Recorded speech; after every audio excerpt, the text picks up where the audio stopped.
welcome to Creature Club, a podcast where I, Tim, and my two friends, Daniel. Hello. And Mikey. Yo.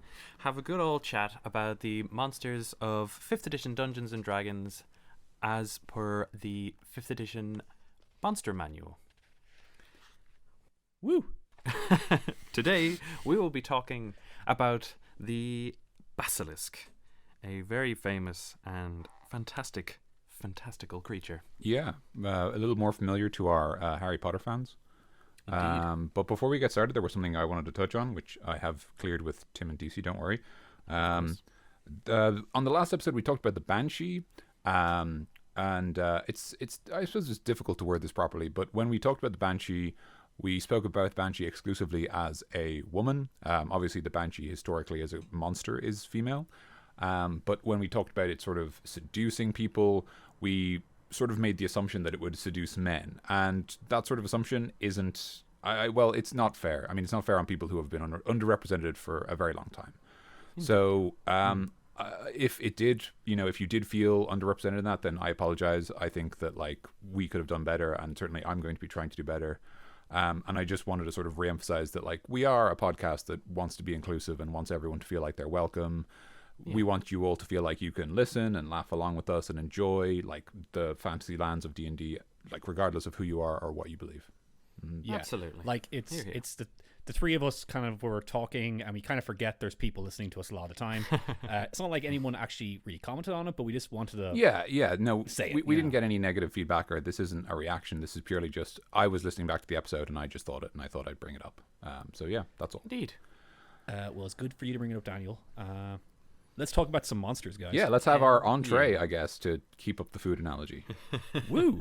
All right. So, as Tim said, we're doing the Basilisk today. A pretty famous creature. I'd say a lot of people have heard about this Basilisk from something. Like, as you said, Daniel, Harry Potter is a very famous example of one. Yep. Dark Souls, they're in there. Oh, they are, well. and they're awful. Yeah. They're awful, absolutely awful. Yeah, in pretty much any fantasy video game or anything, they're probably going to be in there. Yeah. Oh, yeah. They're famous enough to be from just about every point of fantasy. That's why it's a handy one to throw out to your players, because everyone kind of knows what one is. Yeah, and they kind of know a little bit how they work or what they do. Yeah. Indeed. But I think Tim has done the research, so do you want to take point on this, Tim? I have done quite a bit of research, but yeah, I'll just jump straight into it. Break it down, Tim. All right. So the basilisk, the word itself comes from the Greek basilikos, meaning a small king, or it's a type of serpent as well. And it is considered by many to be the king of the serpents, most prominently considered that by Isidore of Seville, which was a Spanish writer in the early half of the first millennium, I think. Which is way back there. That's just my favorite writers from the early half of the first millennium. Just though I didn't go that deep into. No, it's just it's rather than latter parts of the 90s. It's early part of the millennium. I'm a first millennium kid, guys. Oh, those early millennials. Anyway. So they're referenced in stories like the stories of Alexander the Great. Famously, there was a basilisk that was defending a city, and he insisted on there being a mirror put between his army and the basilisk, which defeated it, which is a recurring theme with the basilisks, that they are defeated by their own reflection because they don't understand it. And as well as that, they are referred similarly by St. George, and Pliny the Elder is another one who referred to them as a kind of cow-based creature, more than it's weird, the famous look. Whereas in Alexander and St. George, they were considered to be either one of a couple different physical kind of descriptions on them.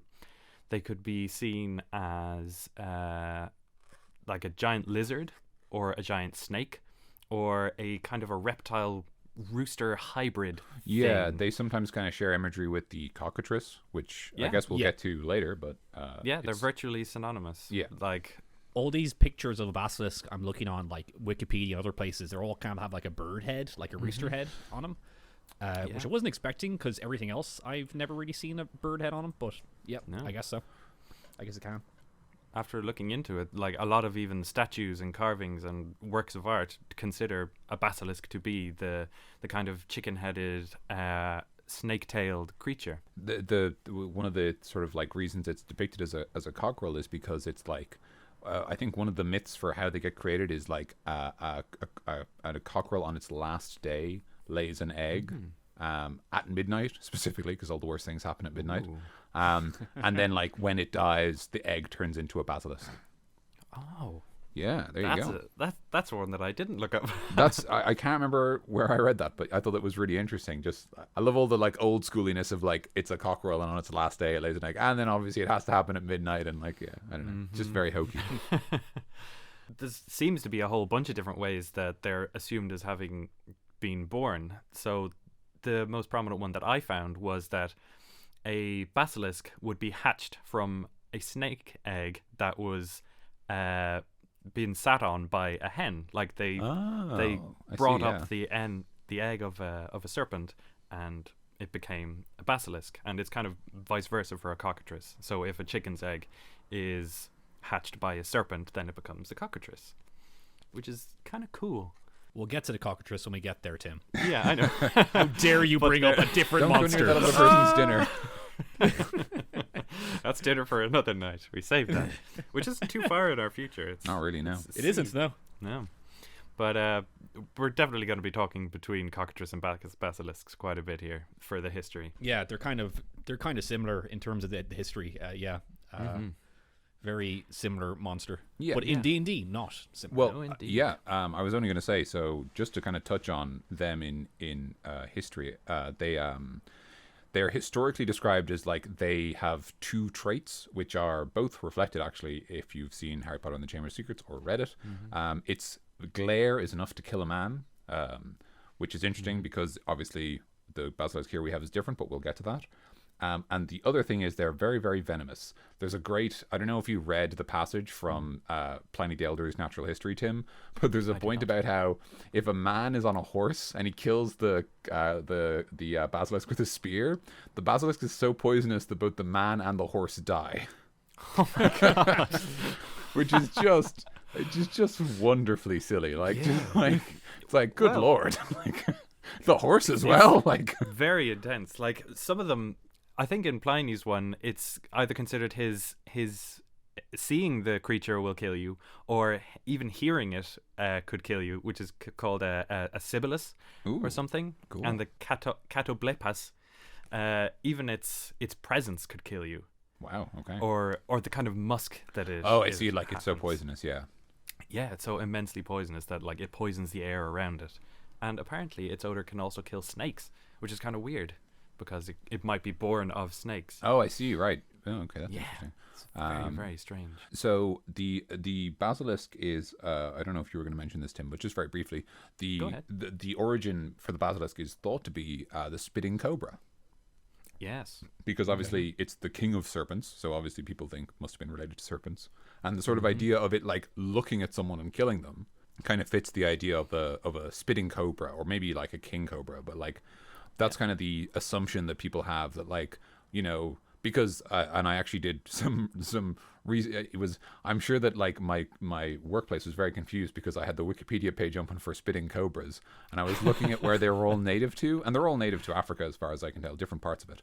But some of them are native to like relatively North Africa. I mean, still quite far away, but you can imagine like, you know, someone from further south would move up and maybe tell someone in like Egypt or in in that sort of region, like the Suez Canal, I think it's called. Like that might be a canal that was built, but anyway, that kind of region, like they might have heard tales, and then they might have met with like Greek people and told them the tales and kind of spread it, and it moved from Dudes, you got to hear about this. like about this it goes from this snake that can like, you know, spit poison to this snake that merely needs to look at a man to kill them and stuff like that.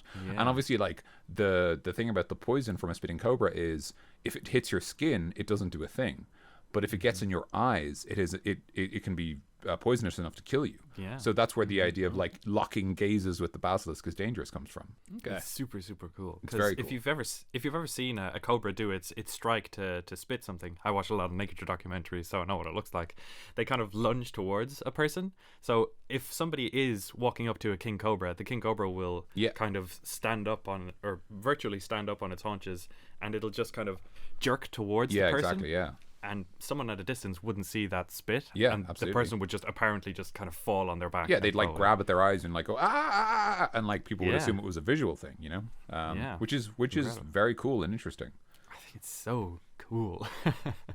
In the real world, there are a type of lizard called basilisks, and the green basilisk is called the Jesus lizard because it can run on water. Ah, a fun one. That's a fun one. I like that. But also, some other abilities that they've been considered to have over history is the old kill with the glance, but they've also been considered to have fire breath. Oh, yeah. And sometimes they can fly. Oh, you know? shit. All right, well, we're turning it up a notch. Yeah, well, we're just getting more and more kind of like... Yeah, more stuff, more powers. Yeah.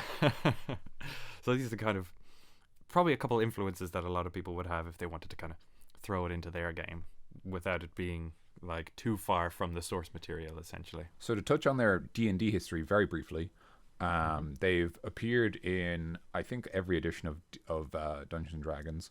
I was able to do I wasn't able to do much about this, but they are very similar in every edition. They've got so the same art as you can see in front of us here. In Dungeons and Dragons, a basilisk is a lizard with 8 legs and a petrifying gaze. When it stares at you and you look back, it can turn you into stone, which is very, very dangerous. And then it eats the stone because that's how it eats. It's hungry. It's like its saliva can turn people back into flesh and blood, and that's how it eats them or whatever. But that's always how they've been, and they've always had the sort of, they are too dumb to stop attacking a mirror, so they'll turn themselves into stone if they're not careful. There's another thing I know about basilisks, but I'm going to save that for dessert because it's kind of cool. The other thing I'm just going to mention, and this is something that my brother told me literally minutes before we started recording. So obviously if you look at the basilisk in mythology, it's described as just having a glare that kills a man. It just needs to look at you, and if you make eye contact with the basilisk, it can kill you. That's the rule as such. That's what it does. But in Dungeons and Dragons, it looks at you, and if you lock eyes with it, it turns you into stone. Indeed. So the reason for that confusion, apparently, and we actually have a listener, I don't know if they're still listening, but they mentioned before that they were listening.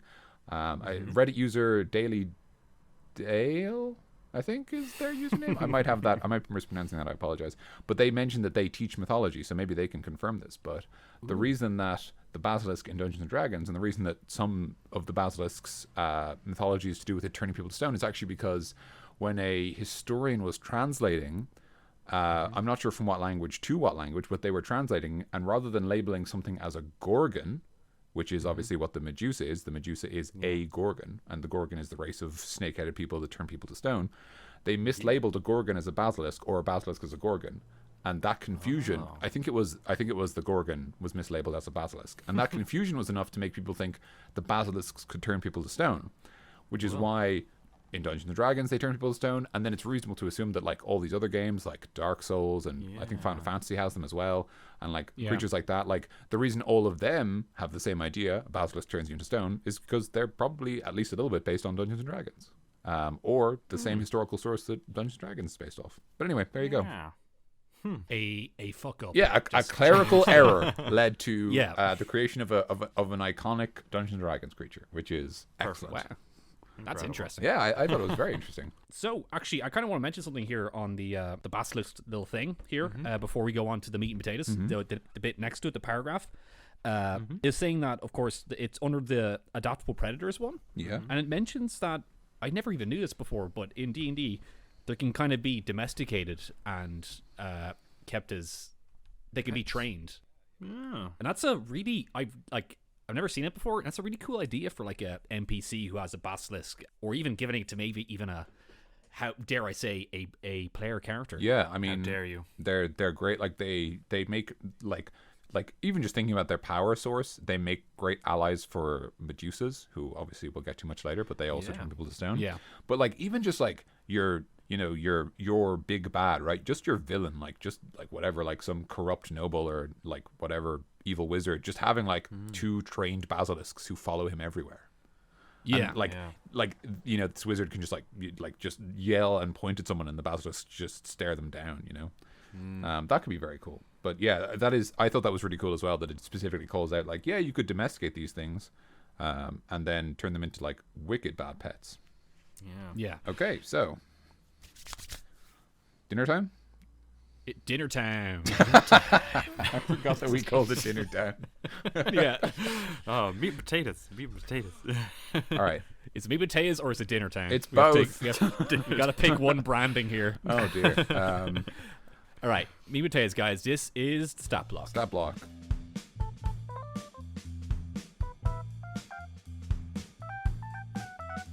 Okay, so it's the most notable thing about it early on. It's unaligned because it's not smart, so it doesn't have enough intelligence to have an alignment.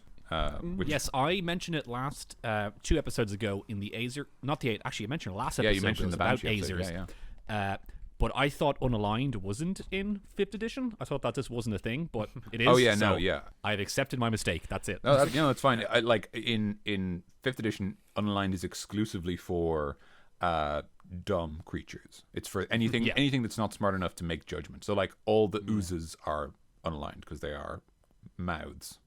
Seen that, I hadn't really looked at the book, but in my studies, in my research, my vast studies, in the research, they as symbols and they themselves are considered to be beings of pure evil and death, and like there's symbols of like various like pretty bad stuff. I guess that's just what we're taking it with D&D. Yeah, they just kind of want to keep them as kind of more keep of a them neutral, kind of a wild animal kind of thing. Yeah. Someone else who wrote about the basilisk was Leonardo da Vinci. Actually, he wrote a bestiary. Really? Yeah, he wrote a bestiary. People kind of get the impression that his like write up of the basilisk is very inspired by Pliny the Elder's. So there's not a lot of new information there. But one of the things Da Vinci says is that the basilisk is so evil that if it can't find any animals to kill, it'll just start killing plants. Just it can't eat plants, it eats animals, but it'll just kill plants because it just hates so much. It just wants to kill. Yeah, basically. But obviously, this basilisk we're dealing with is sort of more of a poorly trained dog rather than a creature of pure evil. The worst magic-proof dog there is. Literally the worst. Yeah, not even magic-proof. Not even. So cool. Not a lot to talk about here. Its speed is 20, so it's slower than a group of adventurers, which makes sense because it doesn't need to chase you. It just needs to turn you to stone and then take its time. Yeah, he's quite slow. He's quite dumb. Hey, I thought we were being nice to people. Nah, man. We're all well, you just alienated all of our Basilisk listeners. That's a good point. Yeah, everybody but Basilisk, guys. Nah, I'm sorry. I'm sorry about that. I love you, Basilisk listeners. But 2 intelligence. Yeah, I'm sorry. That's a little bit really dumb. It's. I mean, I think that is actually less intelligence than a dog. That's incredible. But Basilisk stat block is unsurprisingly very short. It's a CR3 monster, which is interesting. Yeah. It's another great example, I think, like the Ankeg, of it would make a great end of adventure like mini boss villain. Like it's not enough of a big deal that it's like a proper boss, but like it's kind of an end of like your first chapter of being an adventurer's boss. And it's obviously like the benefit of the basilisk is it's iconic, right? Like you get to do a lot of cool setup. But let's talk about its abilities. Deasy, do you want to talk about its first ability there? Of course, yeah. Well, the first and kind of really only one, but you kind of expect it from this guy. The Petrifying Gaze. I guess I'll just read it out for the moment. If a creature starts its turn within 30 feet of the basilisk and 2 of them can see each other, the basilisk can force the creature to make a DC 12 Constitution saving throw. If the basilisk isn't incapacitated. I can't read. I don't know why I'm reading that. Put your glasses on. My glasses are on. Oh, sorry. I just can't read in general. And if he fails, then he is petrified until freed with a greater restoration spell or other magic. Yeah, well, it's worth mentioning that it's on the first fail, you basically start to get turned into stone and you're restrained. You can't move anymore.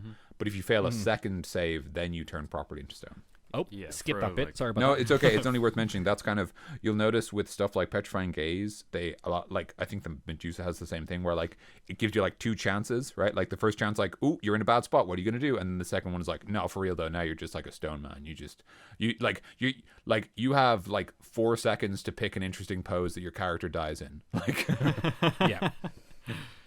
A creature that isn't surprised can avert its eyes to avoid the saving throw at the start of its turn. It's kind of it's an ability that takes quite a bit of describing. You know, it is a very wordy one. it takes a lot of explaining, but it's fundamentally actually very simple. They just like, Yeah. they're just trying to be clear. So like, really all it is if the basilisk can see you and you can see the basilisk, and the basilisk can force you to make eye contact.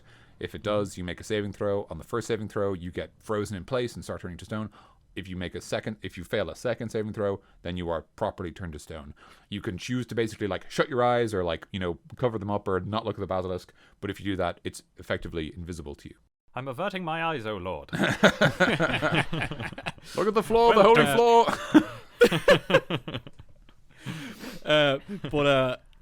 What's great though about Basilisk is that once you say it, it's almost like your player characters will say, "Oh, we shouldn't look at this guy." Yeah. You know, they Yeah. kind of know already. You can't really.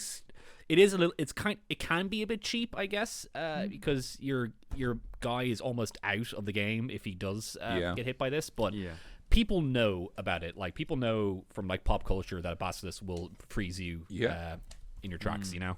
And the final line there, if a basilisk sees its reflection within 30 feet of it in bright light, it mistakes itself for a rival and targets itself with its gaze. So that's literally it. That's literally the game telling you, like, you know, if the players know what they're doing, they can just use the basilisk's special ability against itself, which obviously, as you mentioned, Tim, is like a precedent in history that, like, or, you know, myth that that's how the basilisk is defeated. Yeah. Like if you couldn't do that, that would be a rip off, really, because it's just Totally. it's such a classic way of getting rid of it, you know. It's like the end of Blink, the Doctor Who episode. That was a bad reference. I apologize. I don't know why I referenced. I mean, like, I don't know.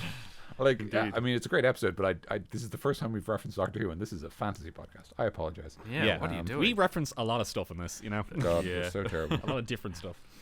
Okay, so that's its cool ability. After that, it's got a bite. It's does a bit of piercing damage and a bit of poison. Obviously, a callback to the fact that the basilisk is the king of serpents. May I mention the 4E guys for a second? Oh, please do. Sure. I didn't look for them up.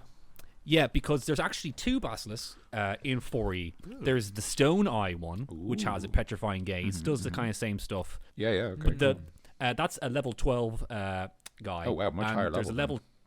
There's a level 10 guy who's actually called the Venom Eye Basilisk. So he has a venomous gaze instead. Oh, so that's very much like the spitting cobra then, in a way. Yeah. Yeah. Yes. So he looks at you and you kind of you have ongoing poison damage after it. So it's a different guy. That's cool. So he has the venom attacks, and because his bite's just a regular bite, Yeah. and the Stone Eye guy, his bite's regular, and he just has a petrifying one. So it's kind of Okay. like they put both of those guys into That's cool. one for this guy. It's also like when Tim mentioned the idea that like the basilisk is so toxic, just being near it can kill you. Like that idea of like it's its eyes are enough to poison you. That's cool. I like that a lot. Powerful. And that's another thing I want to mention actually, because the Venom Eye, he's immune to poison, and just that, and the Stone Eye is immune to petrification, and just that. Oh, that's So, interesting. That's fair. Yeah, they really did. They just like took both elements and made them 2 separate guys, 2 separate Yeah. monsters. So That'll be a cool kind of double encounter to do as well. Ooh, Like would getting, be, the, yeah. getting the that's- full experience. that'd be really cool as well. Because then what you could do, right, is because they're immune to their own effects, you have to use a mirror and make them hit each other, and then Oh, you see that'd be pretty cool, wouldn't it? Nice. That'd be a pretty cool encounter. yeah. But we've It's like- stop like- eating like, our dinner. Stop eating the dessert. Put it down. Oh yeah. Sorry. Put that pudding I down. was gonna say like Legend of Zelda: Ocarina of Time, where with the 2 witches at the end. Yeah, true. I think that's like my 3rd Ocarina of Time reference in a row. It's I think. a solid Nice. piece of reference material for Dungeons and Dragons. It is, yeah. Oh yeah. I mean, it's Absolutely. literally full of dungeons. You know. It is. Oh yeah, definitely. Okay. Dungeons all the way down. I think that's all the abilities for the basilisk. I think we kind of started eating our dessert already, but I guess we can just continue eating our dessert. Yeah, but let's make it official right now and say it's time for dessert. Yes. It's Dessert Town. Wait, is dessert also a town? No, we didn't say that last time. Do you want to say No, we Dessert didn't. Town? It's Hop Dessertsville. in this pudding, sirs. Will do. Oh, that's gross. I don't like that at all. All this food stuff. I was listening to the last episode. It was so sexual. Oh, It was so sexual. It was just like that's what I thought anyway. You know what we were saying. Glorious. You know, I didn't realize. Oh, I'm very sorry. But it's just it's okay. Listeners at home, we are very sorry about that. I legitimately didn't, but that's extremely funny. I hope that everyone else was enjoyed that. Or as jovial about it as we are. Yeah. All right. Yeah. Cue the music to the dessert. Woo!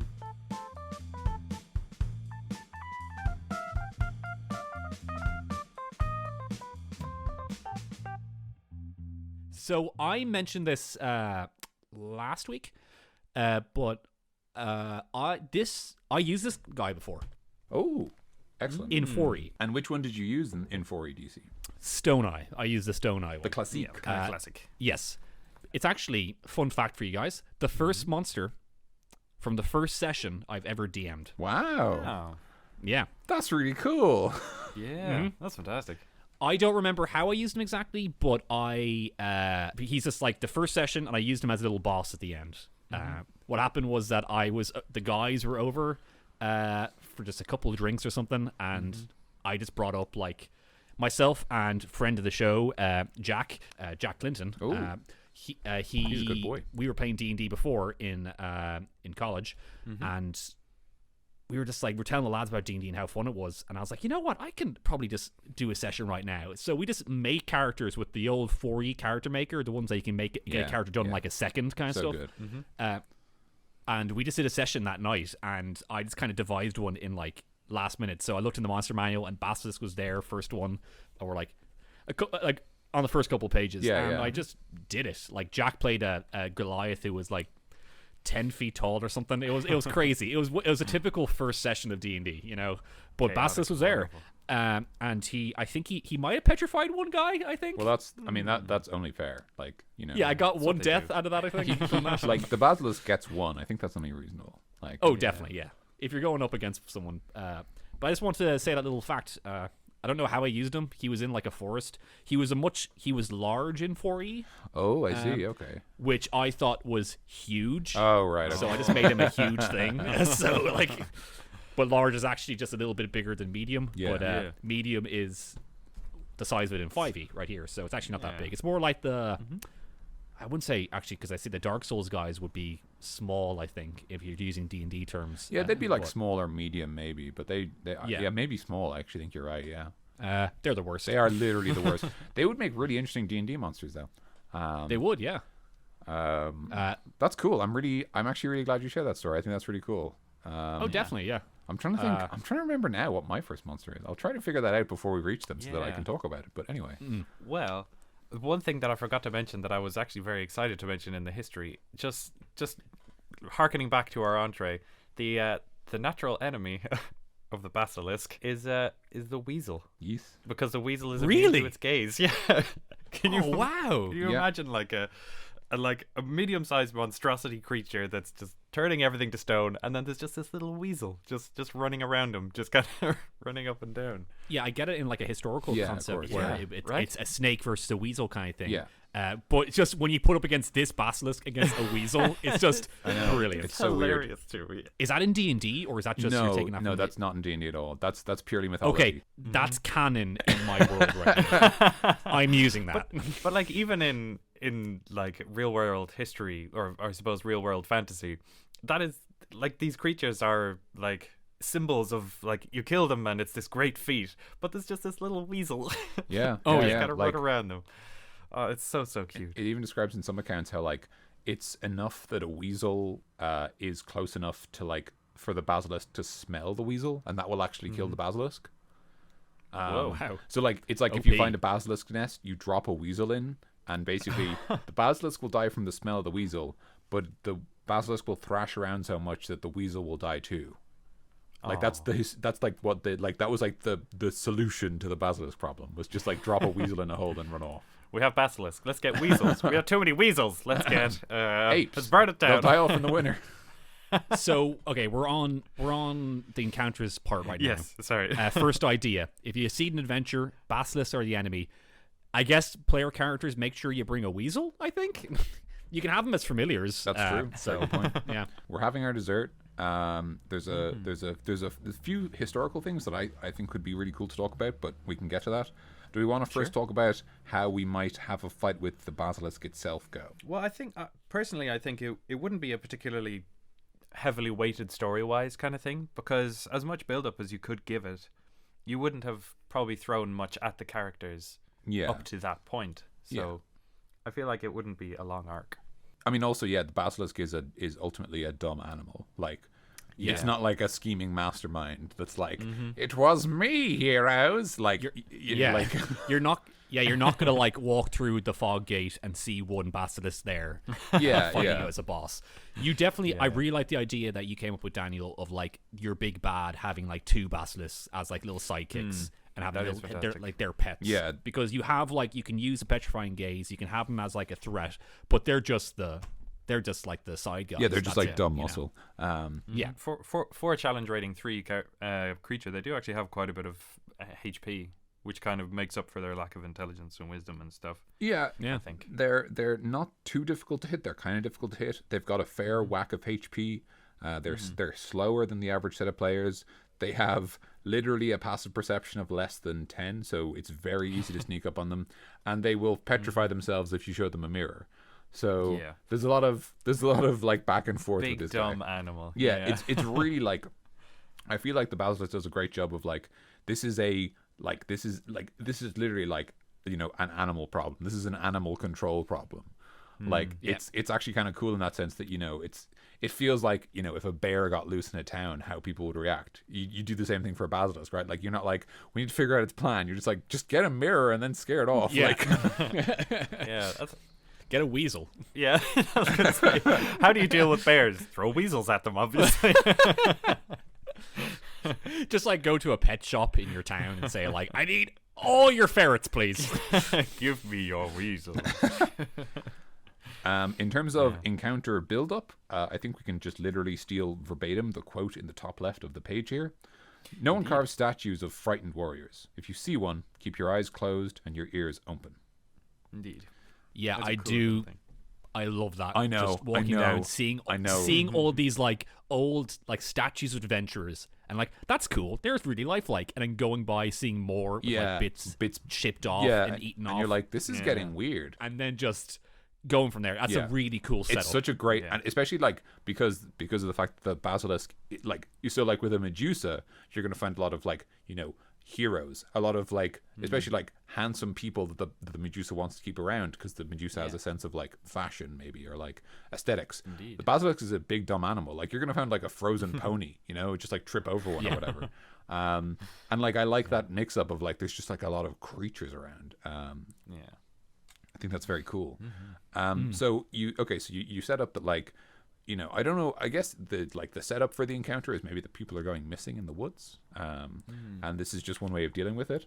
I think we've already kind of explained, like, there is, when it comes to fighting the basilisk, it's kind of like, it's either a straight fight where you keep having to close your eyes, or you bring a mirror and like try to get it to see its own reflection. I feel like it would be kind of hard to play you're not looking at it. Well, maybe in 5th edition you just give your players kind of disadvantage on an attack. But I feel like that is a bit too much of a power for something they're not really looking at. Well, if it says it can't see the basilisk, and if I recall correctly, you can just use the rules for total cover.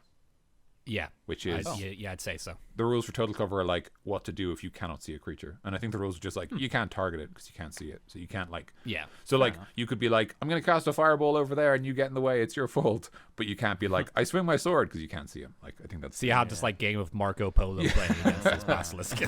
So you can know where it is, but like if you're not looking at it. Basically. Like, that's fair. That would be like, it doesn't specify, but that would be my assumption. That's how I'd play it, like, just because I feel like that's just a clean solution. Do you think this is the kind of thing where you'd have to tell your players, or rely on your players, not to kind of metagame a bit? Or ask them to make like history rolls? I don't think so. I think that like the rare time where a creature is so ingrained in culture that your players already know how it works, you should just take that as an opportunity to say that it's the same in your world. In your own world. So, like, okay. basilisks are as infamous in your setting as they are in real life. And so, IRL. you know, Yeah. like, all this, like, a lot of the information, I think the exception might be the mirror thing. I think you want to keep that as the silver bullet for your players to have to try and figure out on their own. But I think the stuff like they petrify people, they're dumb animals, they eat whatever they freeze. I think that's the sort of thing you could just give and say, like, oh, the common folk of the world already know all this stuff. Okay. Yeah. Yeah, that's fair. Like, unless you say before they get to like the area where the basilisk is that it is a basilisk, your players won't just have a mirror on them. But if they figure it out and they happen to have a mirror on them, like, oh, cool, I have a mirror. Wait a second, let me try this, and they give it a go. It'll work out. But I do like the idea of, like, if they are ingrained in culture in real life, just having them ingrained in culture in your D&D world, because you mentioned in the last episode, Daniel, about the banshee, that like a banshee's keen can like stop a person in his tracks. Yeah, exactly. Everyone in that world knows it, and we know that in our world, you know. Yeah, like, and it's a nice kind of, it's an elegant solution because, like, you're gonna have, I mean, like, broadly speaking, and I don't mean to generalize, although I am going to right now, so take that as you will. Like, you're gonna have two kinds of players in this situation, right? You're gonna have the ones who just kind of go, well, I already know this, so like, why? Like, you know, I know how to do math, so my character knows how to do math, so I'm just gonna do the same thing here. I know this about basilisk, therefore my avatar knows, and you're gonna have like players who are kind of like, you know, trying to avoid that, and they might say, well, do I need to make a check? How much do I know by default? So like a kind of an elegant solution that basically there are no losers. You just say, oh, everybody knows this about the basilisk. You know, you guys, you might know more, but everyone knows the basics. So, you know, you don't have to act weird, basically.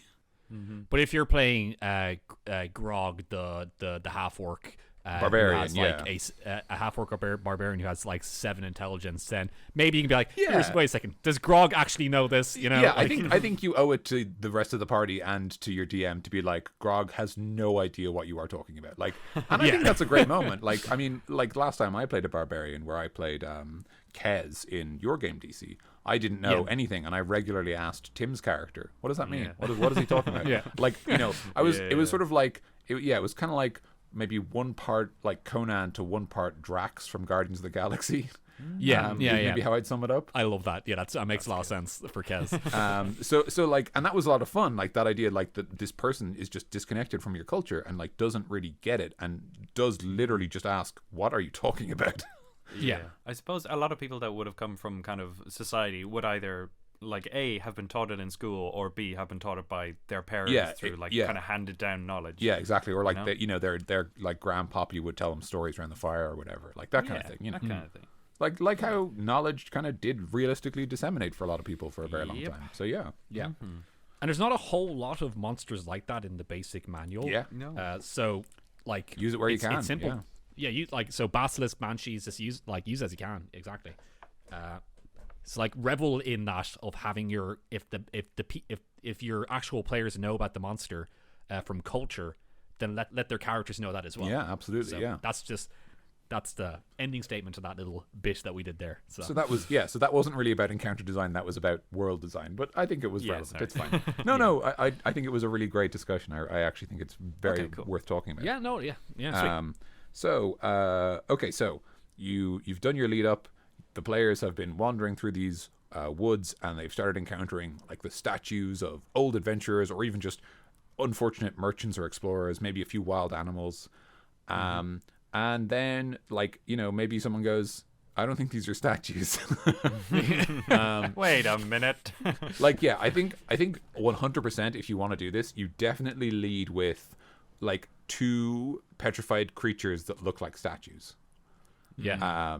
And then you start getting weird, right? So like, you start with like, you know, a figure in armor with a sword drawn, and they're frozen in place.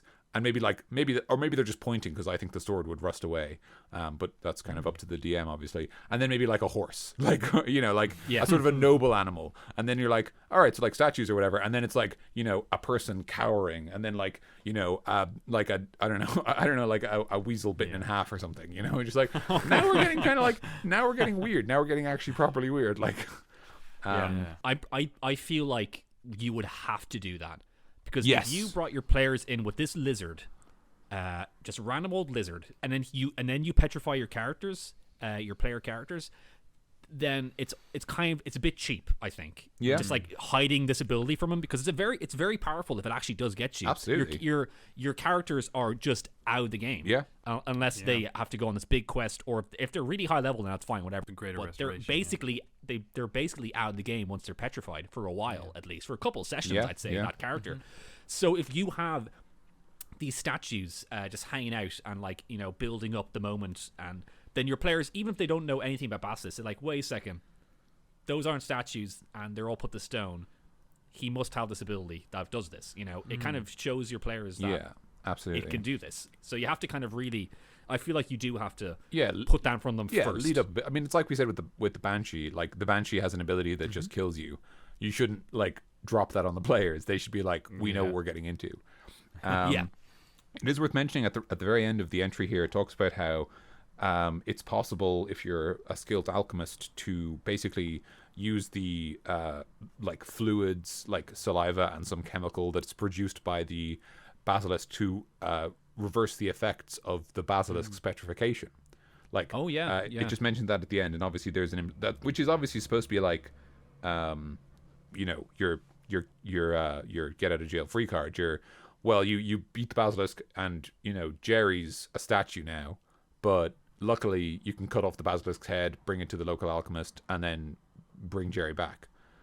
Assuming no parts have fallen off him, And if your characters are like very enthusiastically trying to think up ways of trying to save their friend because they desperately don't want him to fall behind, kind of thing, maybe give them a little bit of leeway. Like if they come up with some cool stuff, like they find some basilisk eggs or something like that, and they crack it over them, or a basilisk omelet.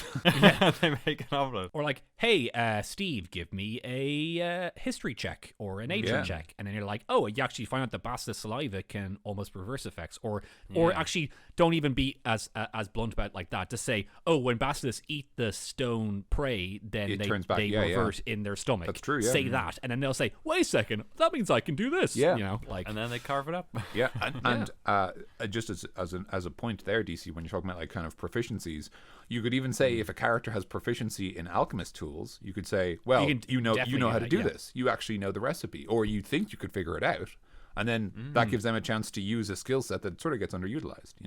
Yeah. But if they don't figure that out, then make them do their Search for Spock-esque. Oh man, 100%. Get them on that big enterprise and send them off. Yeah, definitely.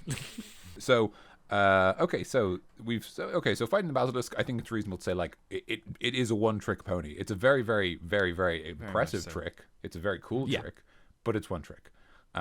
Indeed. So I just thought I'd talk a bit about like why you might be fighting a basilisk, because there's a couple of interesting things. So in the entry here, it talks about how basilisk eggs are highly prized. So we've already got one reason, right? Like the basilisk's in the forest, it's mating season. You bring me a few eggs, I'll line your pockets, right? Like it's reasonable to assume that like we talked about the idea of like the big bad having basilisks, but maybe pit fighters, like paranoid nobles, a lot of people might want them. Even just a wizard who wants to study the creature, or somebody who like they're probably valuable because they're useful, the eggs. So maybe in like a go get this stuff for me kind of side quest, I want these things. They're a nice little item that you can send your party looking for that will have some threat attached to it already. Yeah, absolutely. So there's actually, on the subject of so obviously it already says how like you can use the fluids of the basilisk to revert the petrification effect. There's also something really interesting, and this is in the mythological history that we've kind of already gone over a fair bit, but there was something really cool. There were descriptions, there were recipes, alchemical recipes from history that said how if you combined copper, powdered basilisk blood, powdered human blood, and something else I've forgotten, a type of vinegar, it would produce gold, right? And there was another recipe that described how you could use basilisk blood to turn silver into gold. So now that this kind of like philosopher's stone, like transmutation property in the blood, which could be a really cool reason for you to go looking for it. That like some alchemist is like, I want to see if this is true. bring me some basilisk blood, like, or just the whole basilisk. I'll use all of it. Like, I'll use the whole thing. don't waste any of that Raise 'em. basilisk, son.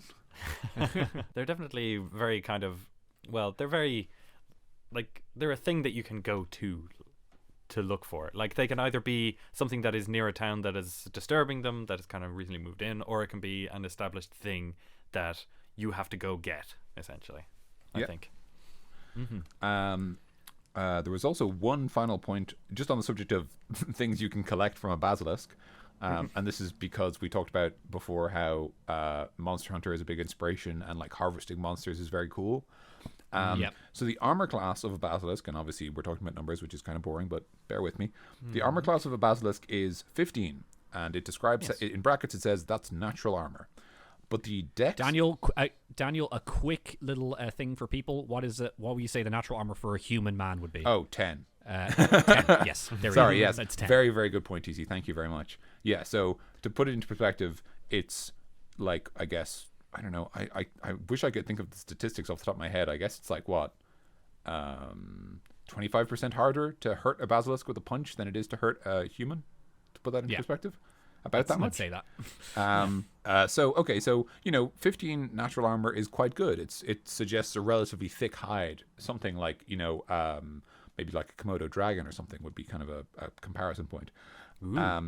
But the cool thing, right, is that its dex mod is 8, which means its dex score is 8, which means its dex mod is -1, which means that you are actually subtracting from the armor value. So the base armor value of its skin is 16, which is the same as a breastplate, if I recall correctly. I think so, yeah. Breastplate is medium armor in 5th edition. It's 16 with a maximum of a +2 dex mod. I might be misremembering that. It might be 15 instead.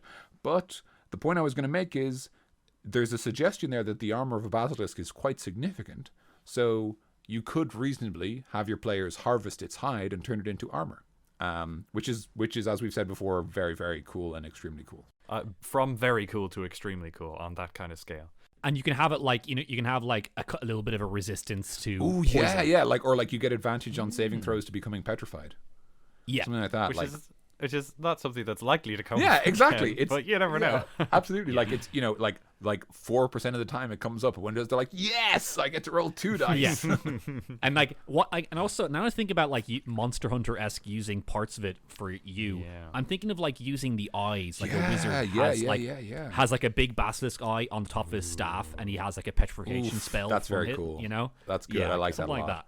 That's like, isn't that I think that might be a thing with Medusas where you cut off their heads and they keep the power for like a day, and you can keep petrifying people. Yeah. I know that like I think that's that goes back editions. to like using it. Yes, in Greek myth, that goes back to like Greek myth. You have to use like the old classic ways of beating the monsters and using the monsters. I feel like in Greek history, in Greek mythology, not Greek history, Medusa was one of 3 Gorgons, but Medusa was the only one that was actually mortal that could be killed. Oh, the other ones were immortals and basically gods. Yeah, but in D&D, they're just a Medusa is a monster. That's just kind of how it went. Yeah, that's cool. I like it work. But yeah, like that's interesting. I guess I think definitely you would say like, I think I'm not going to check because we do have to wait our turn.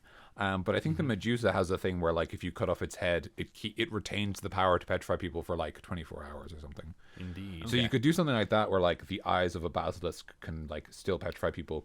You could even like, I think the idea you have, DC, of like it being a wizard staff is very cool. Like, because obviously the petrifying gaze is like a magic effect. And like when the basilisk is dead, you kind of need to put some magic in it. So like you got to like spend a spell slot to like channel into it before it'll do anything or something.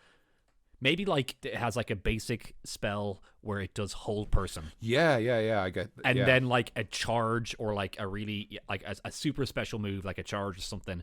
Then it does petrification on it. Yeah, and every time you like petrify something, you like roll a dice, and on a 1, it blows up. Yeah, the eye is destroyed because it's been overused and it's no longer attached to a basilisk body. Right. Yeah. So there's kind of a risk involved with using it. We gotta apologize on this, and we have jumped around. Yeah, we have. Gosh, to different places in this I think episode. We got surprisingly excited about the basilisk. Yeah, it's cool. He is cool. He is cool. There's a lot to it. For such a simple thing, it's so broadly usable and so broadly. Actually, yeah. Once again, bringing with the Dark Souls basilisks, they have kind of like a it's not. They use curse instead of petrification, but you can almost have. They kind of shoot out like a dust or a cloud. You can almost maybe to do something like that if you wanted to. That's also an idea. How it shoot out a cloud, and if you go near it, then you're petrified. You know? Yeah, like if you're in the cloud, you have to make a con save, and if you fail, you start to get petrified. I think, you can kind of replicate the idea of it being. You could literally steal word for word the ability of the gaze, with the exception of they don't have to look at the basilisk. Instead, they have to enter the fog. Okay, so we talked a little bit about the fight with basilisk. We talked about how you might use it and why you might go after it. We mentioned briefly that like a villain might have basilisk as pets. Are there any specific relationships we want to talk about there? Okay. Here's a suggestion that I've just thought of. Is there any cool humanoid monster that could ride the basilisk as a mount, like say a goblin or a kobold? Possibly, since they are like domesticatable, that is a plausibility. You know, all those kind of small races, Yeah. like gnomes and halflings and all of those possibilities. You know what they'd be good with? The bullywug. Because the bullywug is from the swamp, and it's a frog, and it doesn't. I mean, aside from other frogs, it doesn't really have much of an iconic identity. Like it, because in the Goblin entry, which spoiler alert, in the Goblin entry, it says how like they normally ride. Like they have like alliances with like spiders and rats and sometimes wolves. So there's kind of already the suggestion of what kind of creatures you might give the goblins as mounts. Obviously, kobolds or dragonkin, they don't really have a mount as such. They're kind of more tricksy, so you could give them the basilisk. But because the basilisk is kind of reptilian, it'd be nice to give them kind of like the bullywug seems like a good idea because they fit well. I would have said lizard folk, but lizard folk are medium, so they're the same size. You could always make the basilisks large, but I think like just to take this creature here and not change it at all, it would be very cool to have bullywug riding them. Yeah, that's a good one. Especially because the bullywugs themselves, it specifically talks about how, like, they're not very good at anything. Yeah. They're kind of like, they're sort of like slightly crap monsters who want to be more respected. That's like kind of part of their lore. So the idea of like a clan of them have like tamed basilisks, and everyone's like, oh shit, these guys aren't messing around. Like, you know? I love bullywugs. They're just so stupid. I can't wait to get to that episode. Bullywugs are extremely good, and I'm not going to say anything else because I don't want to spoil all the fun stuff we can talk about. I know. You know what I'm going to say, like, but we have to save it. It's actually save it. Look forward to that episode, guys. Oh god, they're so silly. But that would be kind of cool. You know, they can be domesticated, so you know, they're one of the things I always think, right, is this, I don't know where I got this idea, but a while ago I was thinking about like, you know, how to spice up encounters in interesting ways, and I was thinking about like, let's say that the players are in a fight with Town Guard, you know, for whatever reason, it doesn't really matter. It's a disagreement. A lot of the time, like Town Guard fights aren't super exciting because you've got like maybe four guys, four soldiers who all have like a spear and a shield, and they can attack like once, and that's kind of it. Yeah. And I was thinking like, imagine how much more interesting that fight would be if you just said like the guards have like two dogs with them, right? Just like a creature that fights a little differently and that like fits their aesthetic, right? That like, you know, the Town Guard would be like, get him, boy, and like the dog rushes you, right? And like tries to pull you over. Yeah, exactly. Like they've got like a canine unit basically. And like I've ever since then I've kind of thinking about like whenever you think about like a humanoid intelligent creature, like what kind of ecology does it have around it, and what can you use from that ecology to make fights with it more interesting? So like obviously bullywug, they already have kind of the suggested stuff of like they might ride giant frogs, things like that. But like, you know, stuff like, you know, what creatures can live with a basilisk, and if they do, what kind of relationship do those creatures have, you know? Anyway, that's all. I just thought that might be interesting. Yeah. It's certainly a good thought to be having to like try to build something into your world that might use it as a side animal. Yeah, exactly. Familiar, I suppose. I think that's a good place to end it. I think so too. We talked a lot about basilisks. We jumped around a bit. Yeah, for that sorry one, about that. Sorry about that, but I had a lot of fun with that one. Yeah, so did I. We covered a lot of ground there. But guys, I have food waiting for me downstairs, so I'm very hungry. Oh, well then we do have to. It is dinner time. Perfectly reasonable. It's literally dinner time for me. Oh dear. But yeah, so anything else? Any closing statements we gotta make? Except that I forgot to mention that they can be defeated by the crowing of a rooster. Oh, yeah. Sorry. Yeah, actually, there's a really cool point. I forgot about this. They can be defeated by the crowing of the rooster. And in Harry Potter, one of the clues that it's a basilisk is that, like, really early in the book, all the roosters get killed. And Hagrid mentions it. And by the time you realize it's a basilisk, it's been so long in the story that you've forgotten about it. But if you read it a second time, Really forgotten. it's actually, it turns... Yeah, I don't remember. I completely forgot that. Yeah, it was part of it. It was something that Ginny did while being possessed by the diary. Sorry, spoiler alert for a million-year-old book. I'm not even sorry at this stage. Like, if you haven't like watched or read Harry Potter, that is literally on you. Like, unless you are a child too young to read it, in which case, like, you shouldn't be listening to this podcast. We do way too much swears. And we say the F word a lot. Yeah, we do. But yeah, that was a great little episode, I think. Yeah. Wait. I just remembered something. We have to not finish the episode yet. So this is from a friend of the podcast, Stephen Brady. But he left a comment. Yo, Creature Club boys, y'all better add a section about how to use these monsters as player characters soon. How would y'all react if some git comes over to you, says, I want to play the Warlock, but smacks down with a level 1 Beholder and that little slot that says race in the card sheet? What do you do then? That's it. That's it. It's Stephen Brady. It's extremely good, and it made me laugh very hard at work, and I wanted to share it with everyone because it's a good piece of news.